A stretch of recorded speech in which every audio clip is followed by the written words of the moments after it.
Hello সবাইকে। তো আজকের ভিডিওটা করার উদ্দেশ্য হচ্ছে আমি আমার জন্মদিনে যে ড্রেসটা পরেছিলাম, অনেকেই আমাকে বলেছে ইনস্টাগ্রাম, ফেসবুক, তারপরে হোয়াটসঅ্যাপ সব কিছুতে এসএমএস করেছে, কিন্তু আমি রিপ্লাই দিইনি। তার কারণ আমি এই ভিডিওটা আপলোড করব। আর হচ্ছে এখনও অবধি আমার জন্মদিন হওয়ার অনেক কয়েকদিন হয়ে গেছে, প্রায় 10-12 দিন। এখনও আমাকে যার সাথে দেখা হয় আমাকে সবাই বলে যে তুই ড্রেসটা কোথা থেকে নিয়েছিস। তো আমি ওই দিদিভাইকে ফেসবুক থেকেই দেখেছি। ফেসবুকে খুব সুন্দর সুন্দর ড্রেস তৈরি করে, ভিডিও আপলোড করে। তো সেই ভিডিওতে দেখে আমি কমেন্ট করেছিলাম, আমি দিদিভাই আমাকে নাম্বার দিয়েছে।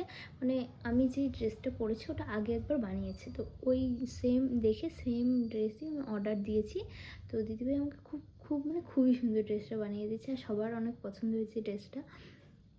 তো আমি এখানে দিদিভাইয়ের পেজটা দিলাম। তোমাদের যাদের যাদের ইচ্ছে তোমরা দিদিভাইয়ের সাথে কন্ট্যাক্ট করে নিতে পারো, কন্ট্যাক্ট করে ড্রেসটা বানাতে পারো। আর হচ্ছে উপরে আমি দিদির নাম্বারও দিয়ে দেবো।